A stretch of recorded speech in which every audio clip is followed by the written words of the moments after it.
10015 заседание Совета Безопасности объявляется открытым. Предварительная повестка дня данного заседания гласит: угроза международному миру и безопасности. Повестка дня утверждается. На основании правил 37 временных правил процедуры Совета я приглашаю принять участие в данном заседании представителей Боливарианской Республики Венесуэла. Решение принимается. На основании правила 39 временных правил процедуры Совета я приглашаю принять участие в данном заседании господина Мирослава Енчу, помощнику генерального секретаря по Европе, Центральной Азии, Северной и Южной Америке в Департаменте по политическим вопросам и вопросам миростроительства и Департаменте операций в пользу мира. Решение принимается. Сейчас Совет приступает к рассмотрению пункта 2 повестки дня. И я предоставляю слово Мирославу Енчу.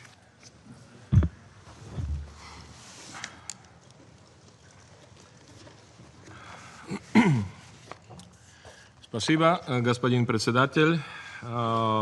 Mr. President, Excellencies, in mid-August, an increased United States military presence was reported in the southern Caribbean off the coast of Venezuela. According to United States authorities, these deployments are part of their efforts, and I quote, to stop drugs from flooding into the United States and to bring those responsible to justice, end of quote. This military presence has heightened ongoing tensions between the two countries. On 29 August, the permanent representative of the Bolivarian Republic of Venezuela met with the Secretary General to share his government's concerns over the deployment, which were later echoed by the Foreign Minister in a September meeting with the Secretary General.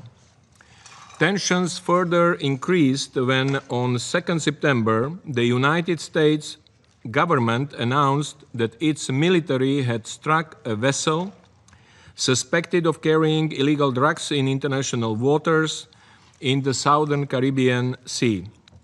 According to United States authorities, 11 individuals were reportedly killed in this attack.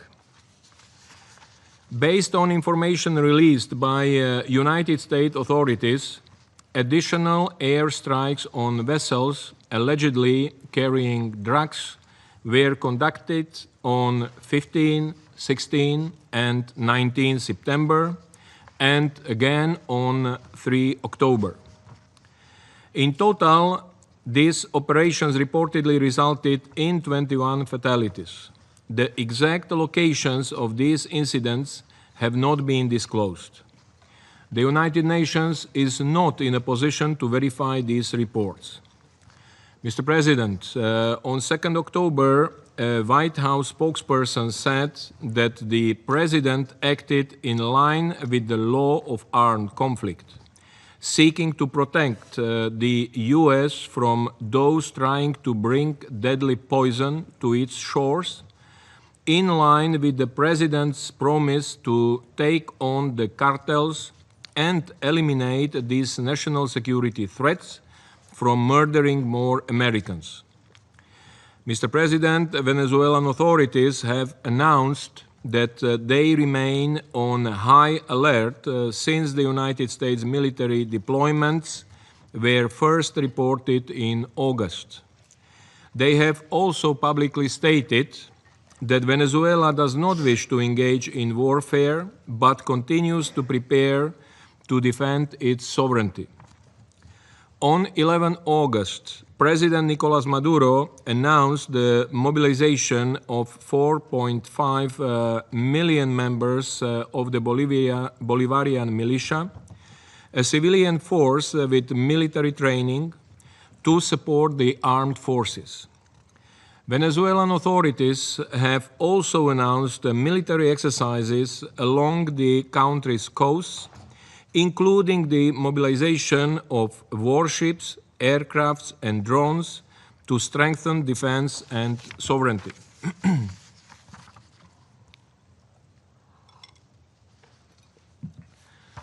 On 4 September, according to the US government, 2 Venezuelan military aircrafts flew over a US Navy vessel in international waters, a move the United States described as highly provocative. On 13 September, Venezuelan authorities also denounced that the United States vessel detained a fishing boat sailing in Venezuelan waters for 8 hours. On 29 September, President Maduro signed a state of emergency decree granting the presidency expanded security powers in case of external aggression. The details of the decree remain undisclosed. Venezuelan authorities stated on 2 October that they had identified 5 US fighter jets flying 75 kilometers away from their shores, denouncing the flights as a provocation, a threat to national security, and a threat to the safety of civil aviation. Venezuelan authorities have strongly condemned the strikes, which President Maduro described as a violation of international law, and have called for international investigations. The permanent representative of Venezuela, in a letter to the Security Council dated 9 October, further stated that the ulterior purpose of the US actions continues to be to advance its policies of regime change. Mr. President, since 21 August, the Secretary General, through his spokesperson, has urged both parties to de-escalate tensions, exercise restraint, and solve their differences through peaceful means. The Secretary General has emphasized that it is imperative for member states to ensure that their actions to combat drug trafficking are carried out in accordance with international law, including the UN Charter. The Secretary General has also acknowledged the challenges posed by transnational organized crime to member states. He has called for close cooperation and constructive dialogue to ensure that efforts to address these threats uphold the rule of law and respect for human rights. The United Nations High Commissioner for Human Rights, through his spokesperson, has also stressed that the use of force in countering illicit trafficking is, in principle, a law enforcement matter, and any such use of force must respect human rights law and standards, including the basic principles on the use of force by law enforcement officials. Mr. President, the United Nations recognizes the devastating impact of violence driven by transnational organized crime, which affects production, transit, and destination countries alike, tearing at the fabric of communities and undermining development and stability across the region. We continue to emphasize the need for all efforts to counter transnational organized crime to be conducted in accordance with international law, including the UN Charter. Finally, we reiterate the call for de-escalation and continue to urge the parties to avoid any actions that may threaten international peace and security in the region. We call for a constructive dialogue and a peaceful resolution of differences. The United Nations remains available to support any efforts in this regard. I thank you. Я благодарю Мирослава Енчу за его брифинг. Сейчас я сделаю заявление в качестве представителя Российской Федерации. Совет Безопасности собрался сегодня по просьбе Венесуэлы, суверенного государства, которое уже несколько месяцев подвергается беспрецедентному давлению и угрозе военного вторжения. С каждым днем ситуация становится все острее. В считанных километрах от побережья этой страны разворачивается масштабная военная активность Соединенных Штатов, прямо угрожающая региональному и международному миру и безопасности. Наверняка сегодня наши американские коллеги будут оспаривать этот факт и говорить, что никому они не угрожают, а речь идет о борьбе с наркотрафиком. Во всяком случае, именно такую версию активно продвигает Вашингтон. Поэтому предлагаем рассмотреть и оценить те факты, которым мы располагаем, и самим составить непредвзятое мнение о серьезности ситуации. С августа этого года Вашингтон начал концентрацию крупных военных сил в южной части Карибского моря. К берегам Венесуэлы переброшены 3 эсминца с патрульными противолодочными самолетами, броненосцы и атомной подводной лодкой. Общая численность военного контингента превышает 4000 человек. Что это? Подготовка к вторжению? Или все-таки обычная передислокация и военные учения? В последнее можно было бы поверить, если бы речь не шла о независимом государстве, смену режима в котором представители Соединенных Штатов неоднократно открыто обозначали в качестве одной из целей своей политики. Поэтому у Венесуэлы есть все основания полагать, что от угроз их северный сосед готов перейти к делу с задействованием своего военно-морского флота. Теперь о наличии или отсутствии наркоугрозы. Американская пропаганда предлагает нам поверить в существование мифического картеля «Солнц»,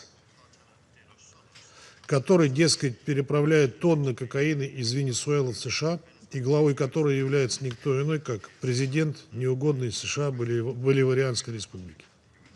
Он, дескать, связан с наркокартелями и вооруженными группировками по всему миру и отравляет наркотиками жизнь миллионов американских граждан. Прекрасный сюжет для голливудского блокбастера, в котором американцы в очередной раз спасают мир. Вот только с фактами эти утверждения совершенно не подкреплены. Достаточно упомянуть, что Управление ООН по наркотиковой преступности вообще не относит Венесуэлу к узлам наркотрафика. Ведь 87% кокаина попадает в Соединенные Штаты через Тихий океан, к которому Венесуэла даже не имеет выхода. В Белом доме могут, разумеется, сказать, что не согласны с этими оценками ООН.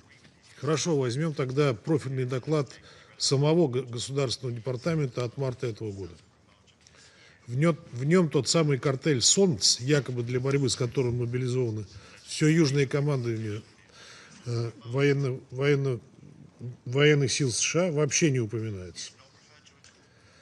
Можно ли поверить, что в американском внешнеполитическом ведомстве о такой угрозе национальной безопасности узнали лишь за последние пару месяцев? Верится с трудом, гораздо более вероятно, что на тот момент американские пропагандисты эту угрозу еще попросту не придумали. Тем не менее, в подтверждение своей решимости Вашингтон недавно показательно потопил 4 крошечных судна и заявил, что у него якобы имеются неоспоримые свидетельства принадлежности катеров наркокартелям. При этом удостовериться в этом у международного сообщества нет никакой возможности, ведь подозреваемых не задерживали, им не предъявляли никаких обвинений, а якобы перевозимый ими груз, по утверждениям американцев, был уничтожен. Иными словами, некие суда, на которых находились люди, попросту расстреляли в открытом море без суда и следствия по ковбойскому принципу «стреляй первым». А нам теперь предлагается задним числом поверить, что там находились преступники. Россия решительно осуждает нанесенные по гражданским судам удары как вопиющие нарушения международного права и прав человека. Подобные действия вписываются только в пресловутую теорию об американской исключительности, в соответствии с которой Соединенным Штатам можно все, а остальным странам только то, что Соединенные Штаты им позволят. Мы подобную логику, лежащую в основе концепции миропорядка, основанного на правилах, произвольно формулированных Соединенными Штатами и их союзниками, решительно отвергаем. Призываем сделать это и всех здравомыслящих членов международного сообщества. Крайне настораживают в этом контексте и все более отчетливо звучащие в Вашингтоне абсолютно безосновательные намеки на якобы имеющуюся связь между орудующими в Гаити бандами и пресловутыми венесуэльскими картелями.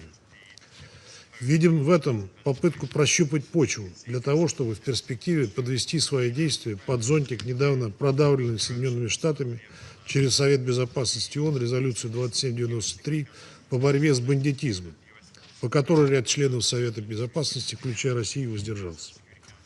Сразу хотим предупредить, что ничего с этой затеей у Соединенных Штатов не выйдет. Ни на какую, даже притянутые за уши, международно-правовую легитимность творимого Вашингтоном беззакония даже не рассчитывайте. Коллеги, давайте не дадим ввести себя в заблуждение. Мы с вами сегодня имеем дело с наглой кампанией оказания политического, военного и психологического давления на правительство независимого государства с единственной целью – смены неугодного Соединенным Штатам режима. Делается это в соответствии с классическим инструментарием цветных революций и гибридных войн, от которых уже пострадали миллионы людей во всем мире. При этом Белый дом, последовательно повышая градус напряженности и искусственно нагнетая атмосферу противостояния, сознательно закрывает окно переговорных возможностей и игнорирует призывы венесуэльского лидера совместно бороться с наркотрафиком. От подобных действий до прямой вооруженной агрессии всего один шаг. Вашингтону необходимо немедленно прекратить эскалацию под надуманными предлогами и не совершить непоправимую ошибку, которая стала бы военной акцией против Венесуэлы. Она чревата резкой, неконтролируемой деградацией ситуации, с серьезной региональной дестабилизацией и подрывом основ мирного существования в Латинской Америке, включая зафиксированное СЕЛАК в 2014 году общее видение региона как зоны мира. Вместо приверженности принципам международного права, суверенного равенства государств и уважения их суверенитета, Вашингтон в этом случае подтвердит, что подходит к региону исключительно как к своему заднему двору, в духе пресловутой, неоднократно отвергнутой латиноамериканцами доктрины Монро. Выражаем полную поддержку и солидарность с народом и правительством Венесуэлы, продолжаем тесное взаимодействие и координацию дальнейших шагов с Каракасом для недопущения вмешательства во внутренние дела страны. Венесуэльцы, как и другие региональные державы, находящиеся под постоянным давлением своего северного соседа, имеют полное право определять свой политический и социально-экономический курс. Рассчитываем, что государства латиноамериканского региона, вне зависимости от уровня и качества своих двусторонних отношений с Венесуэлой, в этот непростой момент проявят солидарность и единство в деле защиты своей идентичности и политической самостоятельности. Призываем также всех коллег по Совету Безопасности, да и в целом всех здравомыслящих и ответственных членов международного сообщества на деле доказать свою поддержку международному праву и уставу ООН и послать Вашингтону соответствующий твердый и недвусмысленный сигнал. Я вновь приступаю к исполнению обязанностей председателя Совета Безопасности и сейчас предоставляю слово представителю Китая. 谢谢主席，谢谢主席。中方支持安理会召开此次紧急会议，感谢严恰驻联秘书长的通报。近期，美国以打击贩毒为由，在加勒比海、委内瑞拉附近海域部署军力，宣称击沉伪方有关船只，击毙船员，拦截、扣押伪方渔船，导致地区形势持续紧张。美方在所谓国际海域单方面超出合理限度的对他国船只进行执法，侵犯相关人员生命权等基本人权，对相关海域的航行自由与安全构成潜在威胁，并可能影响各国依法享有的公海自由。相关行动严重侵犯他国主权安全和合法权益，严重违反国际法，威胁地区和平与安全。我们对此深表关切，将密切关注局势发展。中方反对任何违反联合国宪章宗旨和原则、侵犯别国主权安全的行为，反对在国际关系中使用或威胁使用武力，反对外部势力以任何借口干预委内瑞拉内政。我们敦促美方立即停止有关行动，避免局势进一步升级，敦促美方不得以打击贩毒为由损害各国的航行安全，以及依据国际法所享有的自由和权利。中方一贯支持通过加强合作打击跨国犯罪，呼吁美方通过有关双多边法律框架开展正常的执法司法合作。主席，拉美和加勒比国家都是独立的主权国家。2014年，拉美和加勒比国家共同体宣布拉美和加勒比地区为和平区。近期，多个地区国家对美方行为表示严重关切和强烈谴责，呼吁国际社会共同努力，敦促美国停止敌对行动，维护拉美和加勒比地区的和平。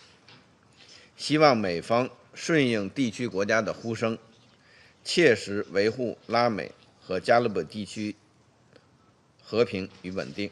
谢谢主席。Я благодарю представителя Китая за его выступление. Сейчас предоставляю слово представителю Словении. Thank you, President. First, I want to thank ESG INCHA for his briefing.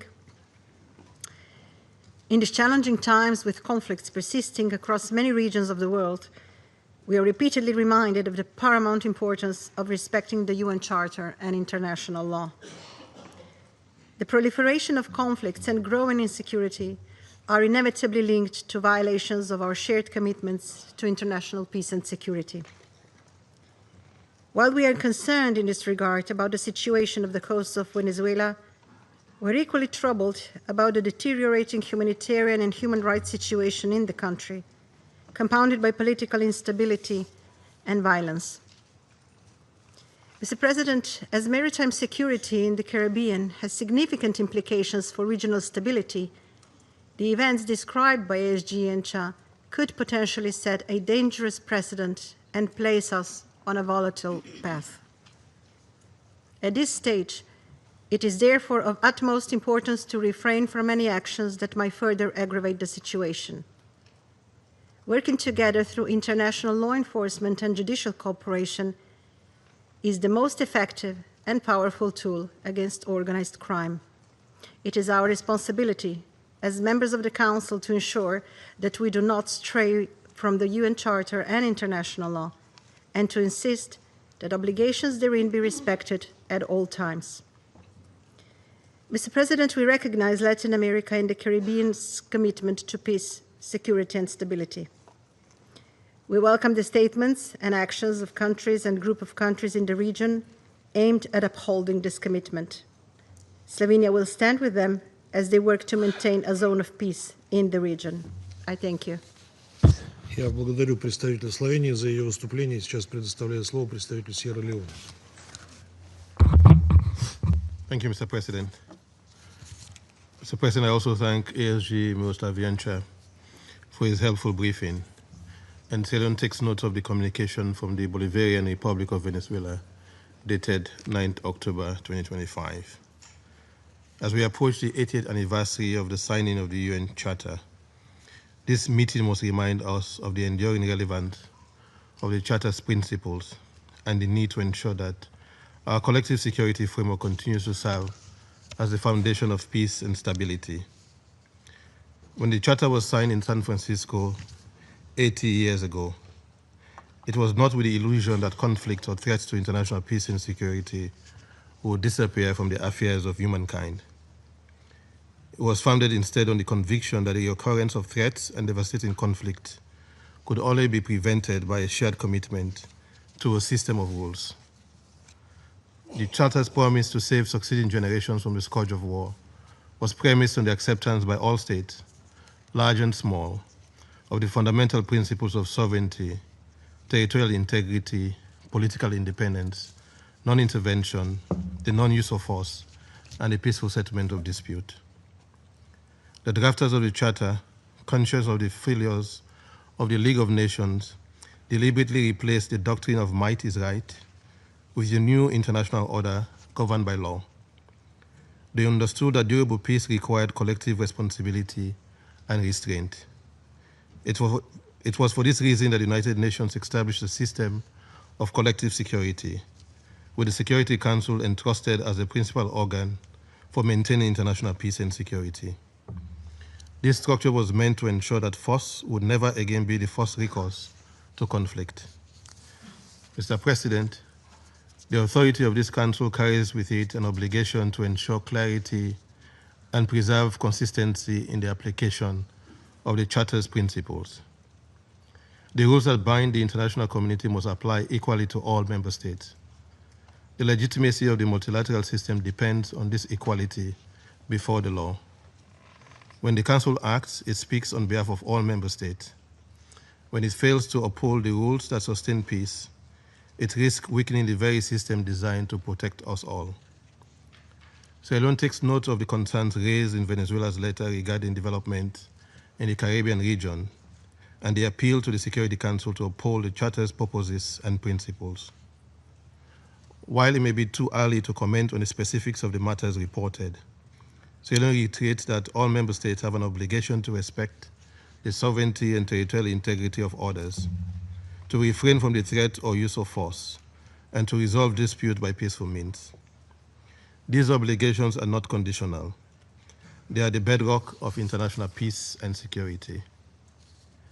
In our usual introspection, we recall that our country's own history has demonstrated that peace, once lost, can only be restored through adherence to law, dialogue, and cooperation. As such, Sierra Leone reaffirms its unwavering commitment to the principles of the Charter and to the broader framework of international law that supports it.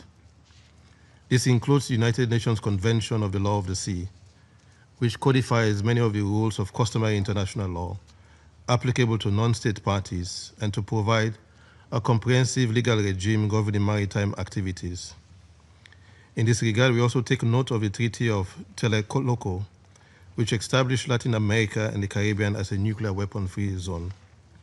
Sierra Leone accordingly underscores that the threat or the use of force in contravention of the Charter and international law is unlawful and undermines the cohesion of the international rules-based system. The Charter allows the use of force only in two circumstances: when authorized by this Council under Chapter 7, or when the state acts in self-defense in response to an armed attack as recognized in Article 51. Outside these parameters, unilateral use of force, whether justified by claims of preemptive defense, counterterrorism, or combating transnational crime, lack legal foundation.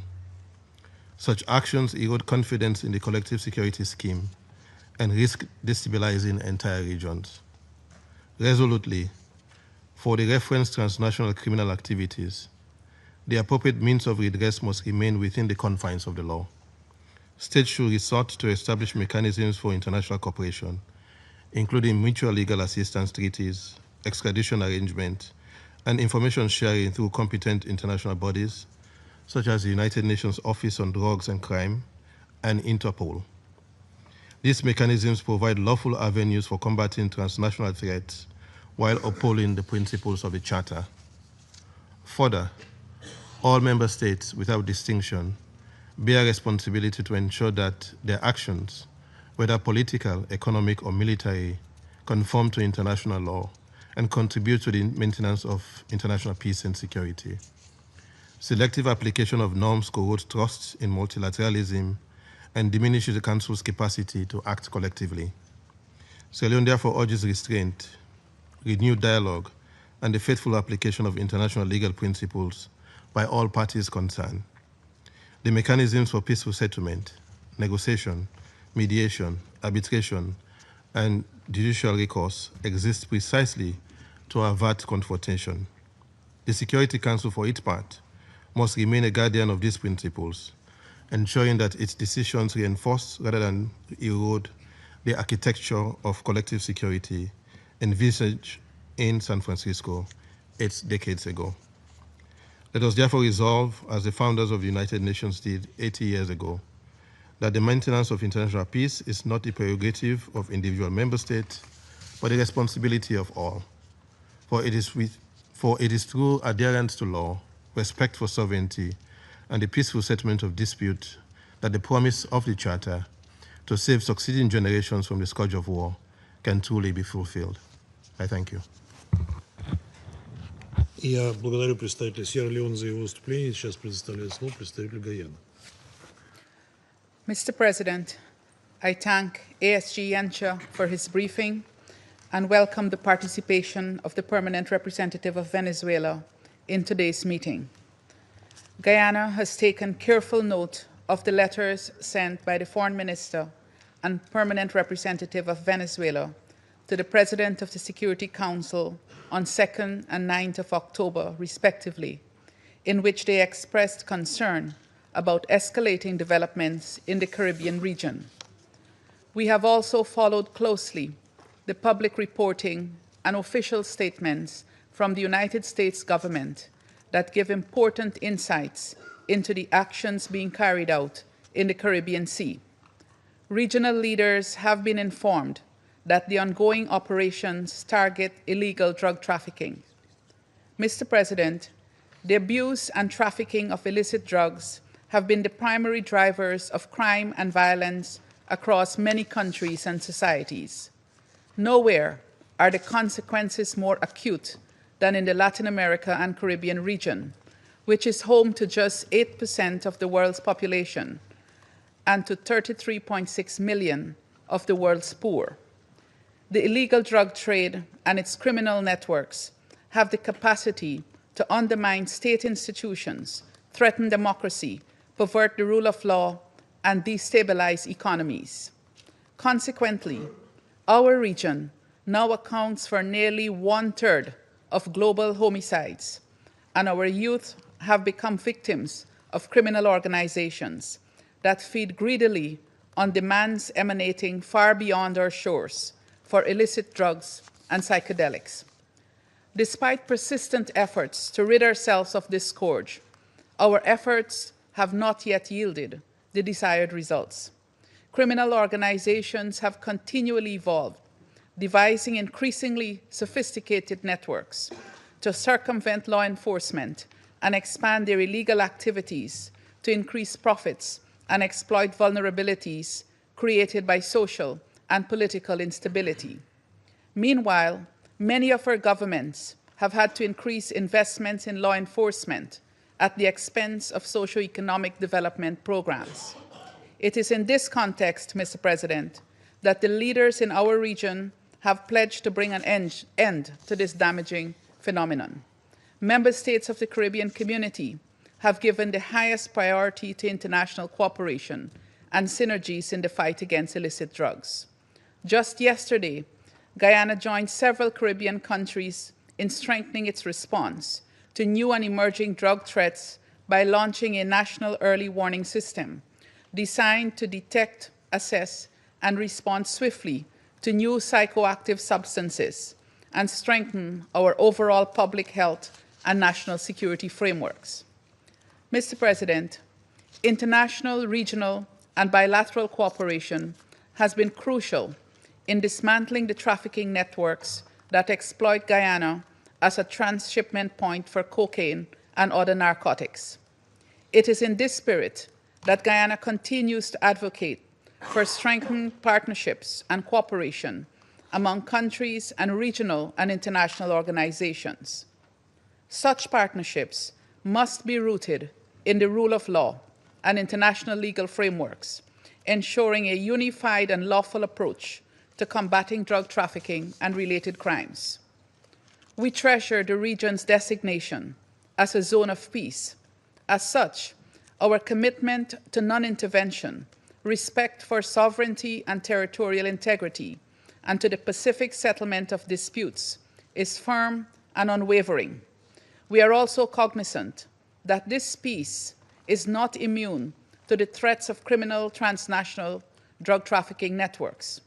Indeed, no country in the Latin American and Caribbean region or in North America is untouched by the devastating impacts of the illicit trafficking of drugs and arms and ammunition.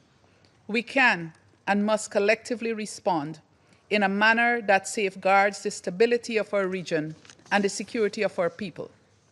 In closing, it is the responsibility of all leaders to be beacons of peace and not to contribute to the proliferation of armed conflict.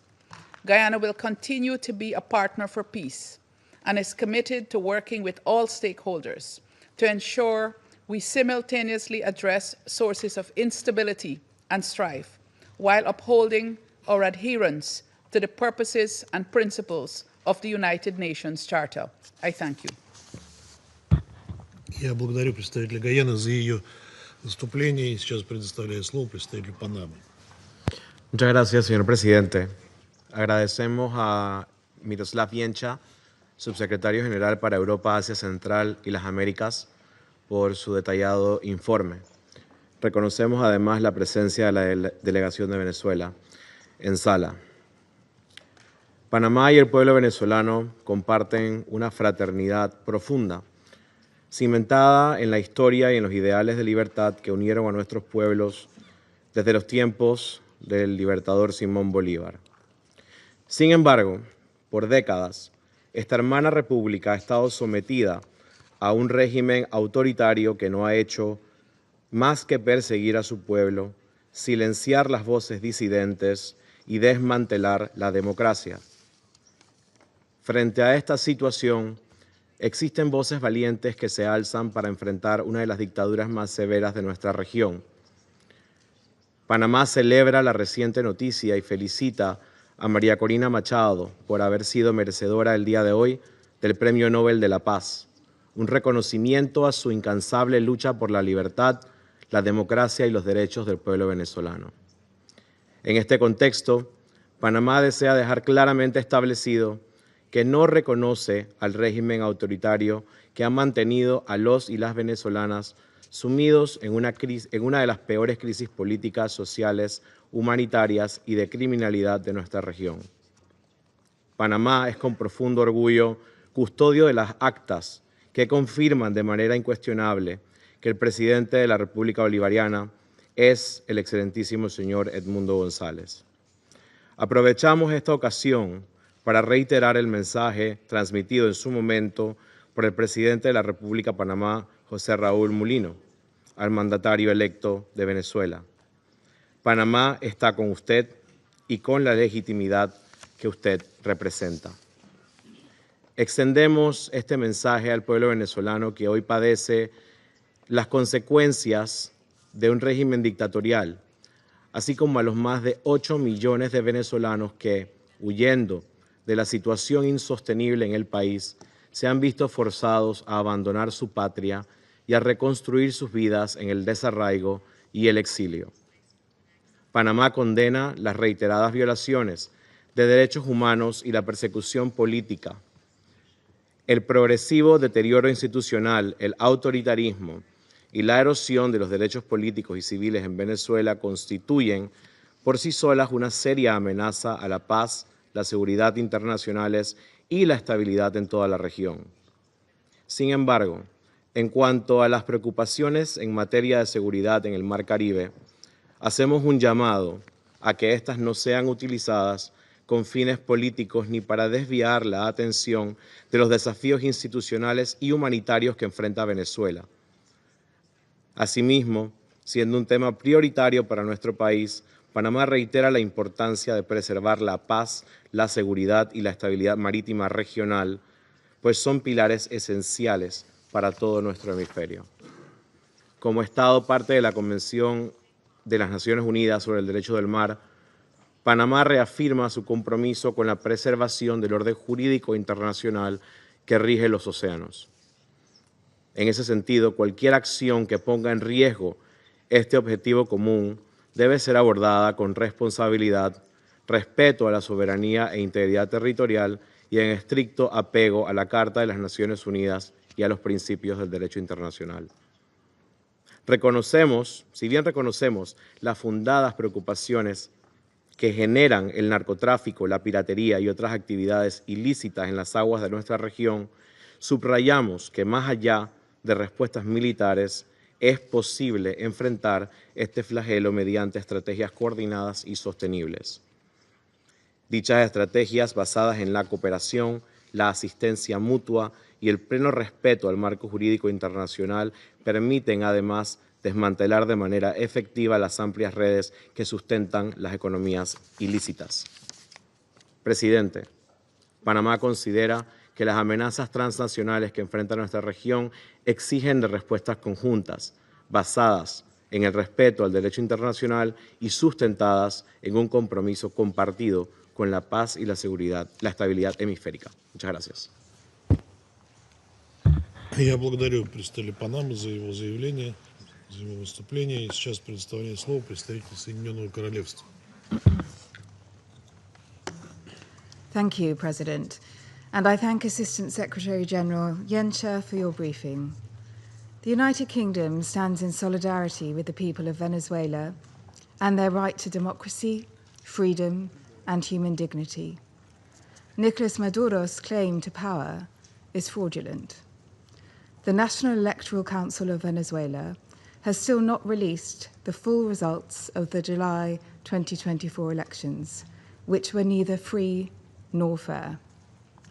His regime does not represent the will of the Venezuelan people.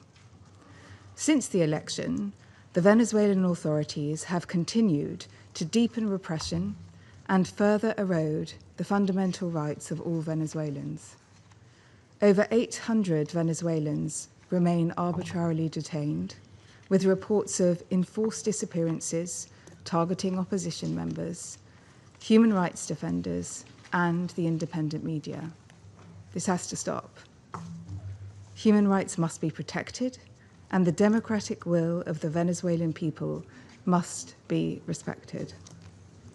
The United Kingdom will continue to work with our international partners to achieve a negotiated transition in Venezuela as the only solution which ensures that the will of all Venezuelans is respected. President, drug trafficking and organized crime are global threats. They cost lives, blight communities, hamper economic growth, and threaten our shared security and prosperity. The United Kingdom remains committed to fighting the scourge of drugs and organized crime, including with our partners from Latin America, in accordance with the fundamental principles of the UN Charter. Finally, I would like to congratulate Maria Corina Machado on being awarded the Nobel Peace Prize today. She is an inspiring individual who has been unwavering in her fight for democracy, human rights, and the rule of law in Venezuela. Thank you. Я благодарю представителя Соединенного Королевства и сейчас предоставляю слово представителю Алжира. Mr. President, at the outset, I would like to thank you for convening this urgent meeting to consider the situation brought to our attention by the Bolivarian Republic of Venezuela. I would also like to welcome the presence of the permanent representative of Venezuela to the meeting. And I wish to thank Mr. Miroslav Yoncha, Assistant Secretary General for Europe, Central Asia, and the Americas, for his insightful briefing. President, Algeria follows these recent developments with concern and wishes to emphasize the importance of avoiding any escalation that could threaten regional peace and security.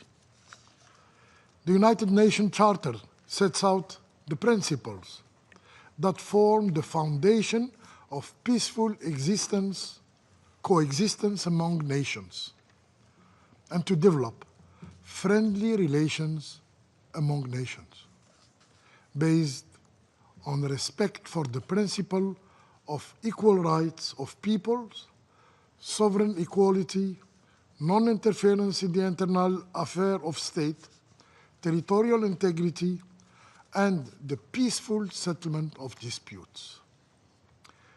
These are not abstract ideals, but binding commitments that guide our collective responsibility to preserve international peace and security. In this spirit, Algeria calls on all parties to exercise maximum restraint and to avoid any action or rhetoric that could further aggravate the situation. Dialogue and diplomacy. Dialogue and diplomacy remain the only viable means to resolve dispute and maintain regional stability. In the particular context of recent development in the region, we recall the importance of preserving Latin America and the Caribbean region as a zone of peace, as proclaimed by the region's leader, a commitment that must continue to guide relations among its states. Mr. President,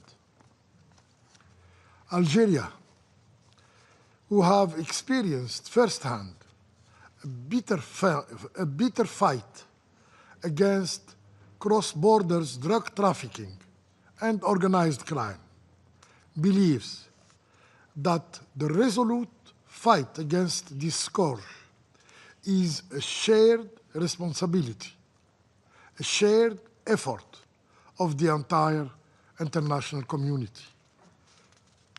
No nation can face it alone. It must be addressed through international cooperation, rooted in mutual respect, sovereignty, and solidarity. What is needed is comprehensive strategies that help strengthening institutions, promoting socio-economic development, tackling the security threat, and addressing the root causes that fuel these illicit networks. To conclude, Mr. President, Algeria believes that the path forward lies in diplomacy, in cooperation, and respect for international law.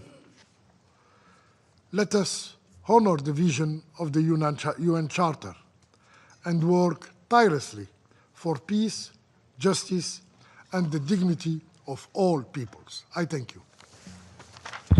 Я благодарю представителя Алжира за его выступление. Сейчас предоставляю слово представителю Сомали. Mr. President, we thank you for convening this meeting in response to the letter from the Bolivian Republic of Venezuela. We also extend our appreciation to ASG Yencha for his comprehensive briefing on the warring developments. We welcome the representative of Bolivian Republic of Venezuela to the meeting. Our delegation is following the developments in the Caribbean region with close attention and concern.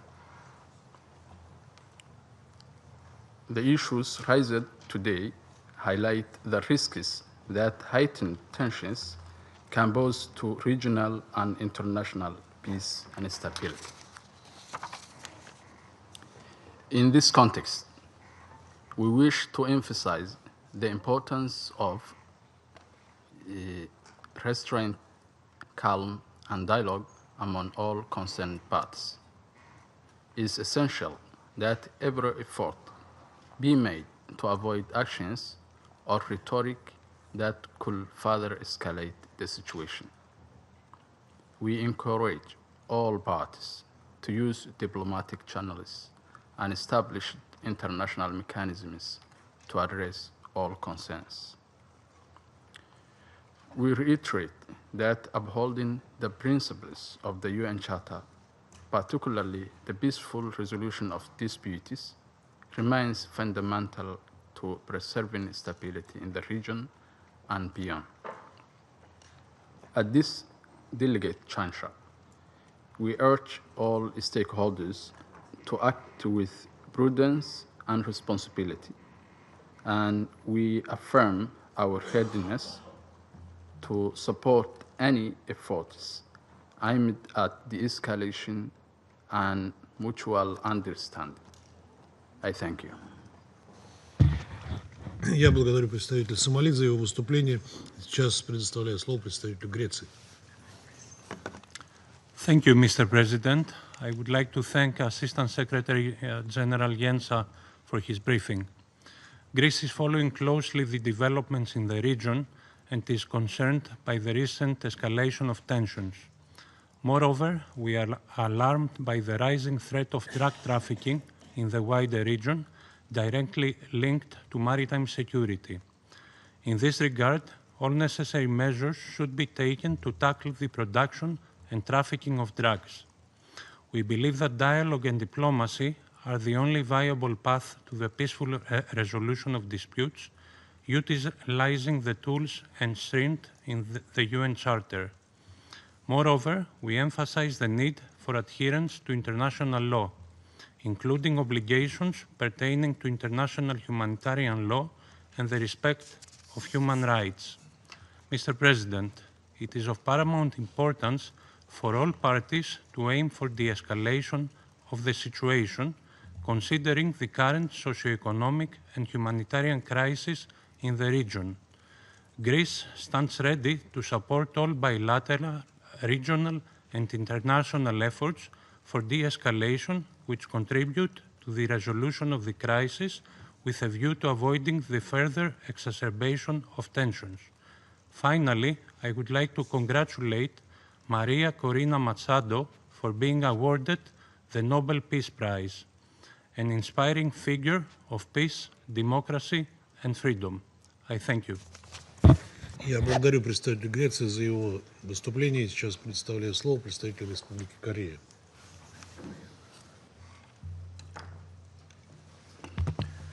Thank you, President. I also thank Assistant Secretary General Miroslav Yencha for his briefing. President, at a moment when the world begins to glimpse a ceasefire, the light at the end of the tunnel after 2 painful years of Gaza crisis, it is indeed unfortunate that we're witnessing deteriorating developments in Latin America and the Caribbean. During the recent high-level week of the United Nations General Assembly, many world leaders voiced their shared commitment to overcome the crisis of multilateralism and to address the deepening geopolitical divisions of our current time. In today's deeply interconnected world, we recognize that differences in the interpretation and application of the core principles of the United Nations Charter can, at times, turn those who might otherwise resolve their disputes peacefully into parties to regional tensions. The ROK thus wishes to underscore the importance of multilateralism and dialogue to narrow the differences of all parties concerned. The ROK is ready to engage constructively in the discussions on this issue, guided by a strong sense of responsibility as part of the Security Council. The ROK notes with appreciation that Latin America and the Caribbean region have long upheld a proud tradition of multilateralism and peace, as exemplified by many regional bodies and the historic declaration of the region as a zone of peace. Against this backdrop, we hope that the relevant regional organizations will take a more active and constructive role in fostering dialogue and stability in the region. I thank you. Я благодарю представителя Республики Корея за его выступление. Сейчас предоставляю слово представителю Соединенных Штатов.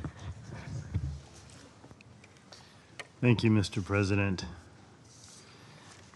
The Trump administration is on the offensive against drug cartels and drug trafficking into the United States. President Trump has been very clear he is going to use the full power of America and the full might of the United States to take on and eradicate these drug cartels, no matter where they're operating from, and no matter how long they've been able to act with impunity. President Trump has also made very clear he's not going to allow the United States to continue to be flooded with cocaine and fentanyl and other drugs coming from different places, including Venezuela, which is a common route. We are going to put an end to the drug cartels that are flooding American streets with their product and killing Americans. The United States has designated Tren de Aragua and Cartel de Los Salas as terrorist groups, which is what they are. When you flood American streets with drugs, you are terrorizing America, and that is going to end. Mr. President, let me be clear. The cartels carrying out this assault against our citizens are armed, well-organized, and violent. They have financial means, technical sophistication, and extensive paramilitary capabilities. They are bringing death and destruction to Americans. Therefore, President Trump determined these cartels are non-state armed groups, designated them as terrorist organizations, and determined their actions constitute an armed attack against the United States. Friendly foreign nations have made significant efforts to combat these terrorist organizations and have suffered significant loss of life as a result. The United States has reached a critical point where we must use force in self-defense and defense of others. Based on the cumulative effect of these hostile acts against the citizens and interests of the United States and friendly foreign nations, President Trump has determined the United States is in a non-international armed conflict and has directed the Department of War to conduct operations against them pursuant to the law of armed conflict and consistent with Article 51 of the UN Charter. Although these strikes have been limited in scope, U.S. forces remain postured to carry out military operations as necessary to prevent further deaths or injury to American citizens by eliminating the threat. Mr. President, let me stress, the United States does not recognize Nicolas Maduro or his cronies as the government of Venezuela. Nicolas Maduro is a fugitive from American justice and the head of the vicious narco-terrorist cartel de Los Salos. Moreover, it is the action and policies of the illegitimate Maduro regime that pose an extraordinary threat to both the region and the national security of the United States. We appreciate the countries in the Western Hemisphere that have heeded our call to designate Tren de Aragua and Cartel de Los Salas as terrorist groups, recognizing the threat they pose to the entire region. To iterate, the United States will not waver in our action to protect Americans from narco-terrorists. And I thank you. Я благодарю представителя Соединенных Штатов за ее выступление. Сейчас передаю слово представителю Франции. Monsieur le Président, je voudrais tout d'abord remercier le sous-secrétaire général, M. Miroslav Jenča, pour son intervention. La France rappelle, comme en toutes circonstances, son attachement au droit international et à la Charte des Nations Unies. Les principes de souveraineté et d'intégrité territoriale des États doivent être respectés. Tout différend international doit être réglé de manière pacifique, conformément à l'article 2, paragraphe 3 de la Charte. La France suit avec attention les récents développements en mer des Caraïbes et elle appelle à éviter toute escalade qui pourrait menacer la paix et la sécurité dans la région et au-delà. La France réitère son engagement déterminé à lutter contre le narcotrafic, qui constitue une menace croissante pour la sécurité, la santé et la stabilité de nos sociétés. Elle a renforcé ses moyens judiciaires et ses moyens policiers de lutte contre le narcotrafic et elle a approfondi sa coopération avec les pays de la région Caraïbe. La France soutient les initiatives multilatérales visant à assécher les sources de financement des trafiquants et à renforcer le contrôle des frontières. Cette lutte doit se faire dans le respect du droit international, en particulier de la Charte des Nations Unies et des différentes conventions des Nations Unies applicables, que ce soit la Convention contre le trafic illicite de stupéfiants et de substances psychotropes ou la Convention sur le droit de la mer, qui offre des cadres universels de coopération en vue de la répression de ces trafics. La France rappelle l'importance du cadre régional offert par l'accord de San José. La lutte contre le narcotrafic doit également être conduite dans le respect du droit international des droits de l'homme. Dans ce contexte, les États doivent se garder de toute initiative unilatérale armée. Monsieur le Président, la France souhaite aussi exprimer sa solidarité avec le peuple vénézuélien dans la crise qu'il traverse. À cet égard, la France salue l'attribution du prix Nobel de la paix à María Corina Machado, qui vient récompenser l'engagement de l'opposition vénézuélienne en faveur de la démocratie. La France réitère son appel à la reprise du dialogue entre toutes les parties prenantes afin de permettre un retour à la stabilité au Venezuela. Je vous remercie. Я благодарю представителя Франции за его выступление. Сейчас предоставляю слово представителю Дании. Thank you, Mr. President. Let me also thank Assistant Secretary General Yencha for his briefing and welcome the representative of Venezuela to this meeting. Let me start by congratulating Ms. Maria Corina Machado on being announced as the winner of the Nobel Peace Prize. We recognize and commend her work for free and fair elections, civil and political rights, and the rule of law in Venezuela. Mr. President, Denmark joins the Secretary General in expressing concern about the recent heightened tensions in the Caribbean Sea. We strongly urge all parties to de-escalate tensions and exercise the necessary restraint.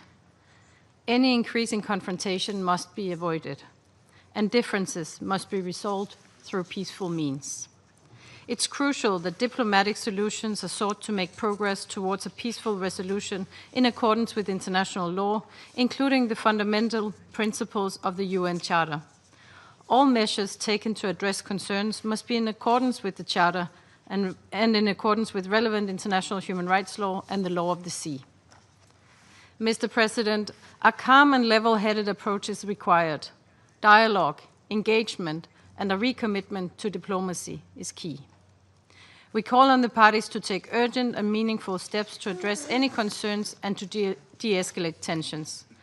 We further urge greater engagement with the UN and regional bodies such as CARICOM and the OAS to play a role in facilitating dialogue and de-escalation. Denmark supports the CELAC ambitions to make the Caribbean a zone of peace, not a region of conflict and tension. I thank you. Я благодарю представителя Дании за ее выступление. Сейчас предоставляю слово представителю Пакистана. Thank you, Mr. President. I would also like to join colleagues in thanking ASG Shansha for his briefing. I also welcome the participation of the permanent representative of Venezuela to this meeting. President, we are concerned by the disturbing developments and recent heightening of tensions in the Caribbean region. We take note of Venezuela's letters addressed to the President of the Security Council, sharing its perspective on the developments in the region and its apprehensions on the risks posed by this situation to regional stability. In an already polarized world and fractured global context that we are witnessing today, it behooves to once again underscore the centrality and inviolability of UN Charter and its core principles, including friendly relations among nations based on the respect for principles of equal rights and self-determination of peoples, sovereign equality of all member states, peaceful settlement of disputes, prohibition on the threat or use of force against the territorial integrity or political independence of any state, and non-interference in the internal affairs of other states. Actions that run contrary to the UN Charter and its principles risk setting dangerous precedents and could lead to consequences that can destabilize entire regions. My delegation firmly believes that for peace to prevail, the path of confrontation and zero-sum approaches must be abandoned. The complex challenges that we face as a global community demand that we adopt inclusive approaches, show mutual respect, and work together with shared purpose and develop unified responses to global challenges. We call upon the parties to exercise maximum restraint, de-escalate tensions, and to refrain from any actions that could further inflame the situation. As we have said repeatedly, dialogue in good faith remains the only viable and sustainable tool for resolving differences. We encourage the parties to utilize all available diplomatic channels and to seek constructive engagement under the framework of international law. They may also avail the auspices and good offices of the UN, the Secretary General, or relevant regional organizations as appropriate. President, the resort to peaceful settlement, let me recall, was the underlying spirit and collective commitment in this Council's Resolution 2788 that was adopted 3 months ago. We recognize that transnational organized crime, including drug trafficking, is a challenge to the well-being of societies and communities.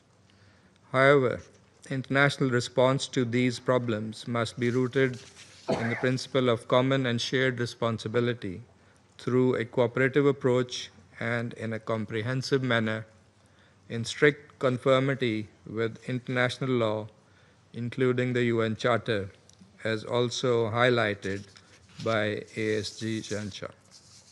We urge all parties to respect the imperative of peaceful coexistence and choose the path of dialogue and cooperation to ensure that this region is indeed a zone of peace. I thank you. Я благодарю представителя Пакистана за его выступление. Сейчас я предоставляю слово представителю Боливарианской республики Венесуэла.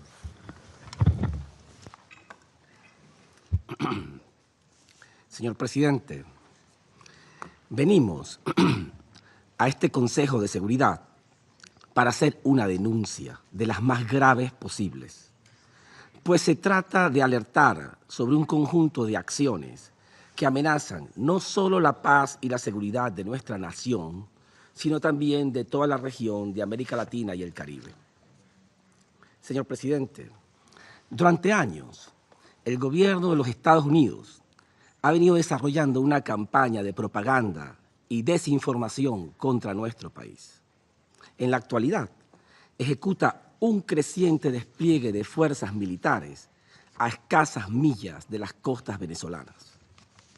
La escalada militar consiste en la movilización ofensiva de más de 10.000 efectivos militares, de aviones de combate, de destructores misilísticos y cruceros lanzamisiles, de tropas de asalto, de activos utilizados en operaciones especiales y en misiones encubiertas, e incluso de un submarino nuclear. Las acciones y la retórica guerreristas del gobierno estadounidense señalan objetivamente que estamos ante una situación en la cual es racional pensar que en el muy corto plazo se va a ejecutar un ataque armado contra Venezuela. Por eso estamos aquí, porque este Consejo de Seguridad dispone de los medios necesarios para evitar que se agrave aún más la situación. Estamos aquí para evitar la comisión de un crimen internacional. La Carta de las Naciones Unidas nos ofrece a todos los que estamos en esta sala los medios necesarios, no solo para confirmar la existencia de una amenaza, sino también para preservar la paz y la seguridad regionales e internacionales. Si este órgano tiene la voluntad política de cumplir con su mandato, puede usar esos medios. El mundo hoy los está viendo. Es el momento de cumplir con las expectativas puestas en este Consejo de Seguridad por quienes creemos en la Carta de las Naciones Unidas. Señor presidente, la narrativa de los Estados Unidos tiene pies de barro, no tiene contacto con la realidad. Y es que desde enero de este año, este gobierno ha tratado de convencer al mundo de que los venezolanos en este mismo instante, hoy, están ejecutando una invasión al territorio de este país, que la presencia de las venezolanas y los venezolanos, solo por su nacionalidad, es contraria a la seguridad de los Estados Unidos y que todos son terroristas. Se trata de la criminalización de todo el pueblo venezolano. Con esta operación de desinformación, el gobierno de los Estados Unidos está atacando a venezolanos dentro y fuera del territorio estadounidense. Los considera una amenaza, enemigos extranjeros, y hace pocos días incluso declaró encontrarse en un conflicto armado no internacional con el único objeto de tener carta blanca para hacer la guerra contra Venezuela. Todo lo anterior lo afirma impunemente el gobierno de los Estados Unidos sin presentar una sola prueba. La paz de la región está en grave peligro por una ficción impulsada por un gobierno belicista y desesperado por atacar a toda una nación y a un pueblo. Señor presidente, ya todos estamos viendo hoy las primeras trágicas consecuencias de esta realidad que enfrenta nuestra región. El gobierno de los Estados Unidos ha reconocido que a miles de kilómetros de sus costas ha bombardeado 4 pequeñas embarcaciones en el Caribe, asesinando a 21 civiles desarmados que nunca representaron una amenaza para su seguridad nacional. El gobierno de los Estados Unidos disfraza sus crímenes usando la máscara de la defensa propia. De esa forma, asesina a civiles sin presentar información sobre su identidad, sin probar el tipo de carga que se encontraba en las embarcaciones y sin presentar evidencia sobre la inminencia de un ataque armado contra las fuerzas estadounidenses. Esto no es defensa propia. Estos son ejecuciones extrajudiciales. Hay un asesino rondando en el Caribe, un asesino que busca excusas para fabricar un conflicto, para atacar, manipulando el principio de legítima defensa y quiere asesinar más. Existen procedimientos establecidos en todo el mundo para luchar contra las drogas, sin asesinar a los sospechosos. Los Estados Unidos es el único gobierno que proclama el principio dispara primero, averigua después. ¿Quién puede creer que esta escalada militar de gran magnitud en el Caribe tiene como fin el narcotráfico? La verdad es que el gobierno de los Estados Unidos, según han confirmado la prensa internacional, ya dictó una orden secreta para autorizar el uso de la fuerza militar en territorio extranjero, con la excusa de una falsa lucha contra el narcotráfico. Al mismo tiempo, la CIA ha sido también autorizada para realizar operaciones clandestinas en toda América Latina y el Caribe. Todo indica una nueva ola de agresiones en nuestra región. Señor presidente, el conflicto no existe, lo fabrica Estados Unidos y la razón es la siguiente. Si bien es cierto que en ese país existe una tragedia creada por la adicción a las drogas, que es muy lamentable, y en la que estamos dispuestos a colaborar para atender ese grave problema de salud pública, existe otra peligrosa adicción de la que nadie habla. Se trata de la adicción al petróleo. Estados Unidos está desesperado por controlar todas las fuentes de petróleo del mundo y cree que el petróleo de Venezuela les pertenece. Su adicción desesperada lo lleva a violar toda norma del derecho internacional. Así lo vimos en Irak, en Siria, en Libia, en Afganistán. Pero este es el momento de evitar una guerra contra Venezuela. Si Venezuela no tuviera petróleo, la amenaza militar que está a punto de ejecutarse no existiría. El plan es claro. Se trata otra vez de ejecutar la operación que ya fracasó, derrocar al presidente legítimo y constitucional de la República Bolivariana de Venezuela, Nicolás Maduro Moros, con el propósito de instalar un régimen títere y convertir a nuestro país en colonia. Sin presentar evidencia, el gobierno de Estados Unidos se convierte en juez y verdugo contra todo un pueblo. El derecho internacional, sin embargo, también aplica a Estados Unidos. No es un país excepcional. Está sentado en esta mesa porque se comprometió a cumplir con la Carta de las Naciones Unidas. Venezuela viene aquí hoy a exigir al gobierno de los Estados Unidos que cumpla con sus obligaciones internacionales. Los medios necesarios para despejar esta situación existen. Nuestro país siempre ha estado y estará dispuesto a dialogar con el objeto de superar por la vía política y diplomática cualquier dificultad para preservar a nuestra región como una zona de paz. Uno de los asuntos que necesitamos discutir de manera bilateral y con carácter de urgencia es la repatriación de 78 niños y niñas venezolanos secuestrados en Estados Unidos y que han sido separados de sus familias por una política cruel y racista. Los niños no pueden ser usados como rehenes para extorsionar a Venezuela. Señor presidente, ¿qué derecho tienen los Estados Unidos para militarizar la región del Caribe? Ninguno. ¿Qué derecho tienen los Estados Unidos para ejecutar civiles que tienen derecho a la presunción de inocencia y al debido proceso? Ninguno. ¿Qué derecho tienen los Estados Unidos para aterrorizar y privar de sus medios de vida a humildes pescadores en toda la región del Caribe? Ninguno. Estados Unidos cree que el Caribe le pertenece porque tiene más de 100 años usando la expansionista doctrina Monroe, que no es más que un lastre del colonialismo. Nuestra región ha sufrido más de un siglo de invasiones de Estados Unidos. A lo largo de sus 250 años de historia, los Estados Unidos solo han tenido cuatro años de paz. Y hoy está dispuesto a incendiar el Caribe para mantener su ideología de la guerra sin fin, una doctrina perversa que su propio pueblo rechaza.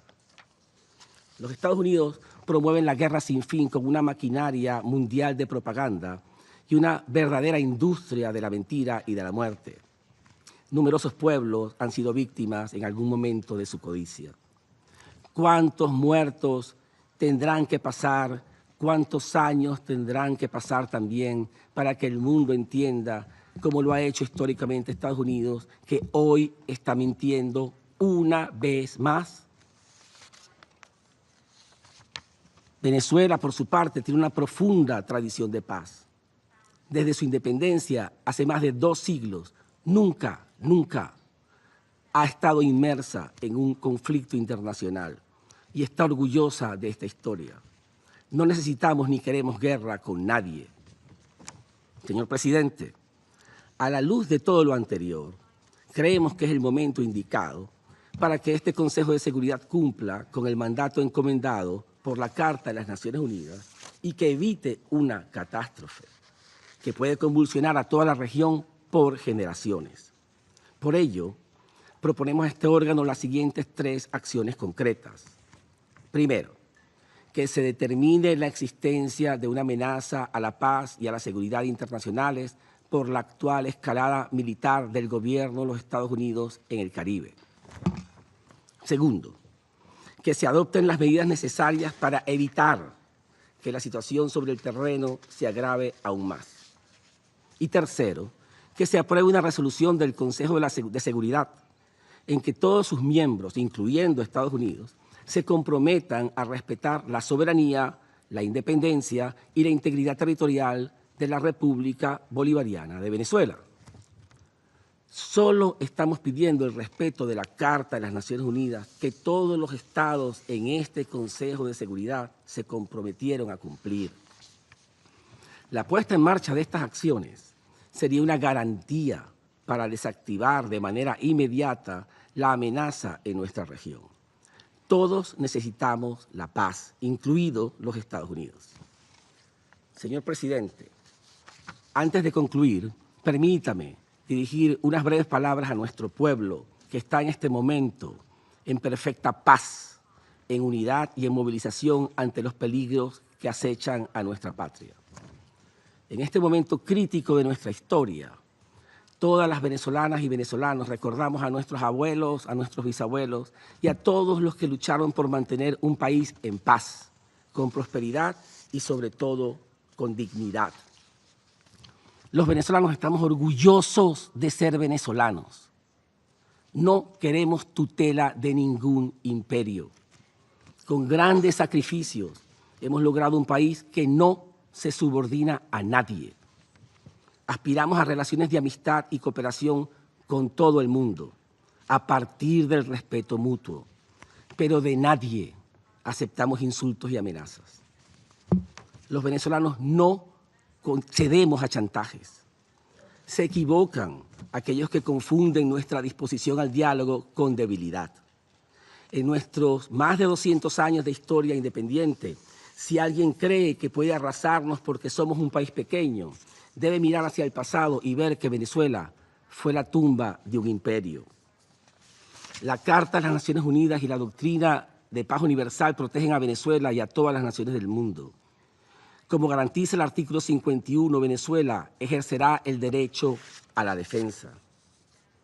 Respetamos a los Estados Unidos, respetamos a su pueblo que quiere paz, pero alertamos al mundo que si los Estados Unidos llegase a atacar a Venezuela y a su pueblo, si Estados Unidos llegase a profanar nuestro territorio, tenemos el sagrado deber de defender lo que es nuestro, lo que heredamos de nuestros ancestros y que cuidamos para que nuestros hijos y nuestras nietas puedan disfrutar. Venezuela es nuestra, no es de los Estados Unidos. Estamos seguros que el mundo entenderá que ante un ataque ejerceremos con toda la fuerza que nos da el amor a la patria nuestro derecho a la legítima defensa. Y así tardemos generaciones en esta lucha, nosotros venceremos. Venezuela seguirá ganando la paz, ejerciendo su soberanía plena y garantizando el derecho a la vida. Muchas gracias, señor presidente.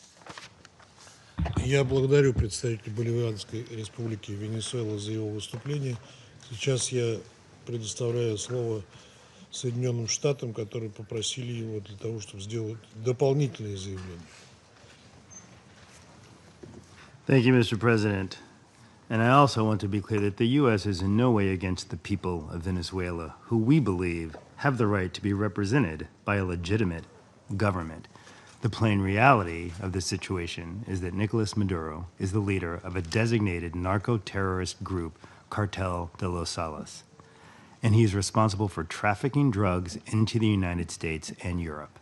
Maduro, currently indicted by my country, has corrupted Venezuela's institutions to assist the cartel's criminal narco-trafficking scheme into the United States.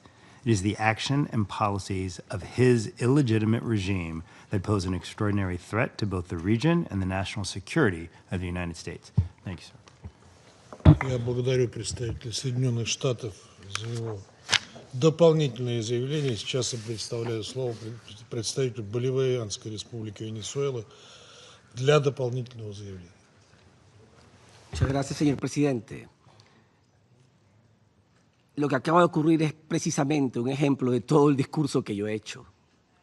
Ha hecho unas acusaciones contra nuestro presidente sin ninguna evidencia. Nunca hemos visto una evidencia. Hay acusaciones contra todas nuestras Fuerzas Armadas, contra todo nuestro pueblo. Declara que hay una invasión, que somos una amenaza, sin ninguna evidencia. Ese es el problema de la arrogancia de los poderes cuando creen que nosotros tenemos que subordinarnos a ellos porque creen que nosotros no tenemos la capacidad para defender nuestros derechos. Estamos aquí para defender nuestros derechos, para defender la verdad. Estamos aquí para defender a nuestras autoridades, a nuestro pueblo y nuestra presencia en las Naciones Unidas.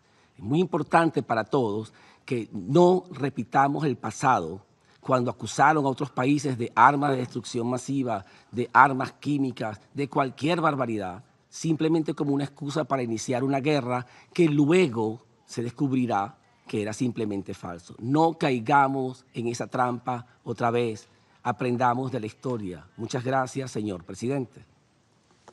Благодарю представителя Боливианской республики Венесуэла за его дополнительные заявления. Список ораторов исчерпан. Заседание закрывается.